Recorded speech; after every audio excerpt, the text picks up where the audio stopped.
تم کہو تو یہ مال ان کو دے دیتے ہیں مہاجرین کو, اور تمہیں تمہارے مال واپس مل جاتے ہیں. حضور نے پوچھا انصار مدینہ سے, حضرت سعد بن معاذ, سعد بن عبادہ تڑپ کے کھڑے ہوئے, عرض کی محبوبہ میں تو ابو بکر کو جانتا ہی نہیں تھا. حضور مجھے کیا پتا عمر کون ہے, میں کیا جانوں عثمان غنی مولا علی کی عظمتوں کو. محبوبہ میں نے تو تجھے ان کی طرف مسکرا کے دیکھتے ہوئے دیکھا ہے, تیرا جلوہ دیکھا ہے, تجھ سے در در سے سگ سگ سے ہے مجھ کو نسبت. یا رسول اللہ صلی اللہ علیہ وسلم ہم سے مشورہ نہ کریں, آپ اس طرح کریں جو جائیدادیں ہم نے انہیں دی ہیں وہ بھی ان کے پاس رہنے دیں, اور جو مال آیا ہے وہ بھی ان میں تقسیم کر دیں, اس لیے کہ ہمیں تو بس اتنا پتا ہے کہ یہ آپ کے غلام ہیں, آپ کے نوکر ہیں, ہمیں اس سے زیادہ کسی چیز کے کوئی غرض ہے, بس آپ کے غلام میں بات ختم ہو گئی. حضور خاموش ہو گئے. صحابہ کہتے ہیں دیر کے بعد ہم نے کہا فیصلہ ہونا چاہیے. فیصلہ پتہ کیا ہوا؟ حضور نے ہاتھ اٹھائے, کہا اے اللہ میرے مدینے والوں پہ رحم فرما, اے اللہ میرے انصار پہ رحم فرما, اللہ ان کے جذبے قبول فرما. بھائی اصحار والی زندگی وہ کیا بات ہوئی کہ میں نے بڑی قربانی دی ہے, تو اور جب تک تو قربانی نہیں دیتا تو قدر والا نہیں ہوتا. جو چیز قربانی سے حاصل ہوتی ہے اس کی قدر ہوتی ہے, جو چیز مفت میں آ جاتی ہے اس کی کوئی قدر نہیں ہوتی, کوئی قدر نہیں. میں اکثر سوچتا ہوں کہ حضرت خواجہ اجمیری کے خلیفے اجمیر میں بھی تو ہونے چاہیے تھے نا, لیکن ان کے خلیفے اجمیر میں نہیں ہوئے, دلی میں ہوئے.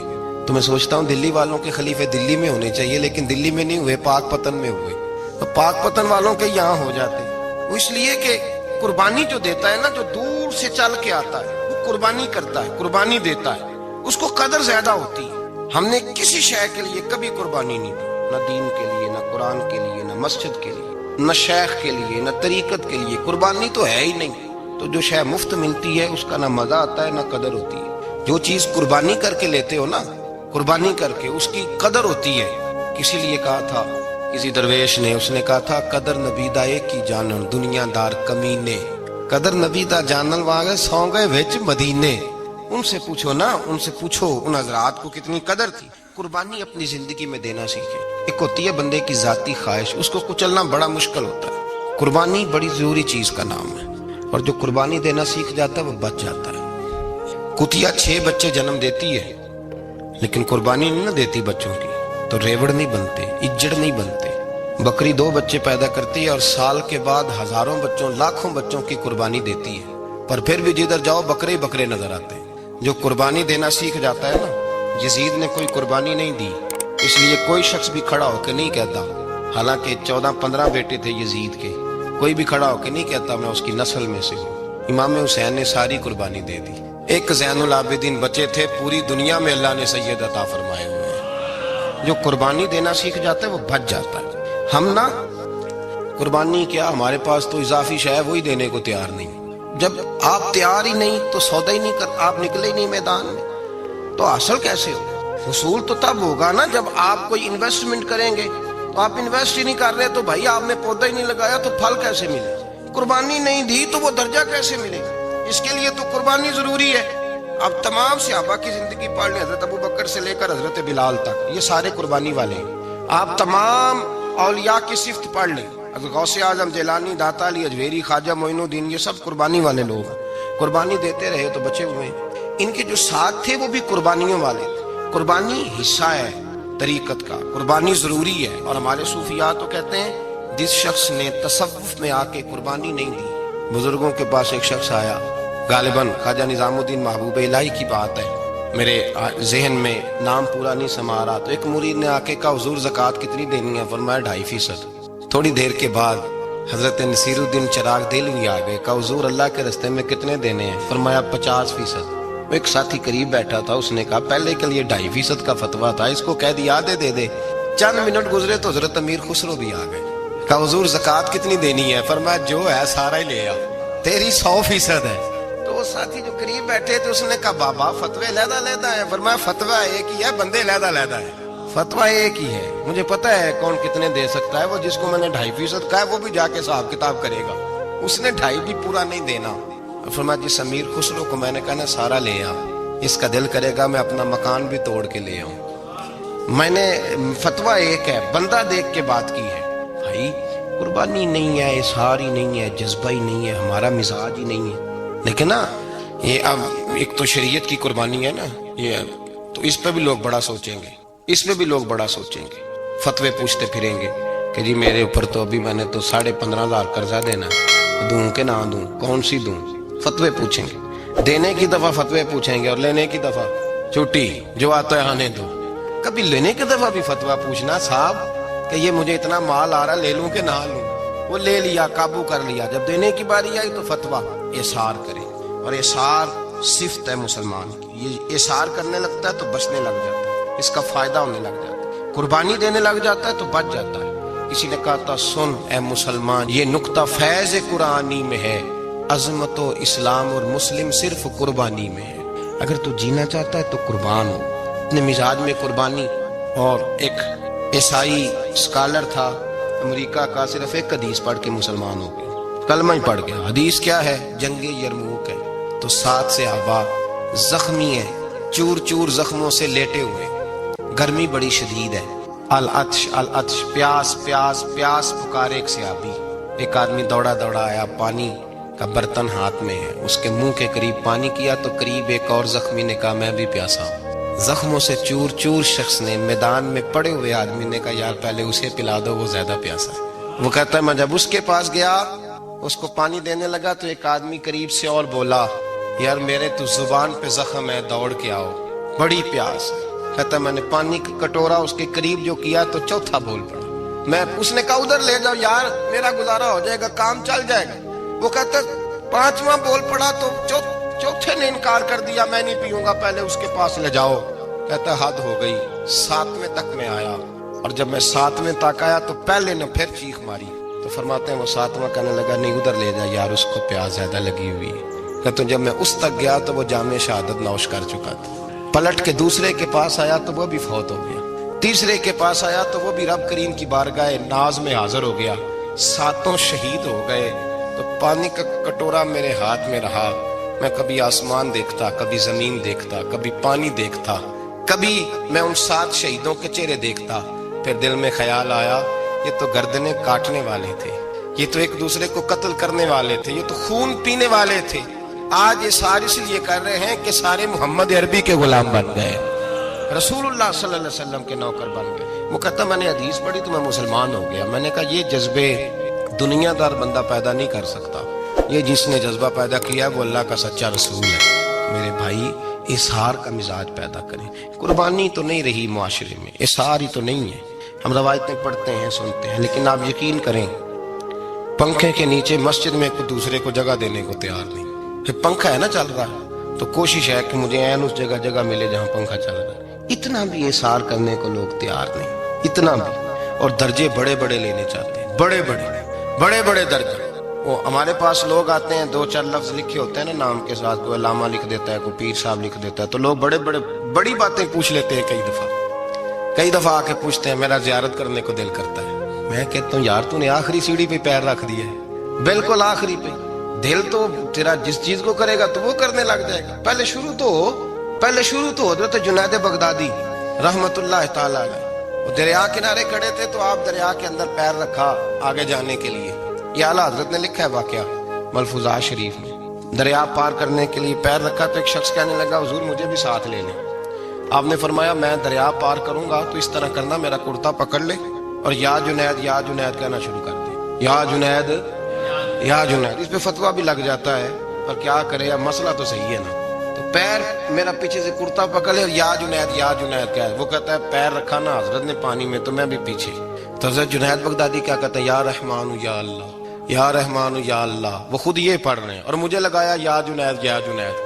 کہتے ہیں دریا میں وہ بھی چلنے لگے تو میں بھی، یوں لگا جیسے پکے فرش پہ چل رہے ہیں۔ کہتے ہیں تھوڑا سا گزرا تو میں نے کہا بابا خود یا رحمان یا اللہ کہہ رہا ہے اور مجھے یا جنید پہ لگایا ہوا ہے، تو چلو میں بھی یا رحمان یا اللہ پڑھتا ہوں۔ کہتے ہیں میں نے یا رحمان یا اللہ کہا تو میں ڈوبنے لگ گیا، دریا میں ڈوبنے لگا، تو حضرت فرمانے لگے تجھے کہا نا یا جنید کہے، کہتے پھر یا جنید کا تو پھر اوپر آ گیا، تھوڑا اور جا کے اب شیطان باز تو آتا نہیں، الذی یوسوس فی صدور الناس، یہ جاتا تو دل تک ہے نا، باز تو آتا نہیں، دن میں 36 دفعہ تو مشورہ دیتا ہے کہ سیدھی نماز پڑھو، یہ کس چکر میں لگ گئے، روز تو تقریر کرتا ہے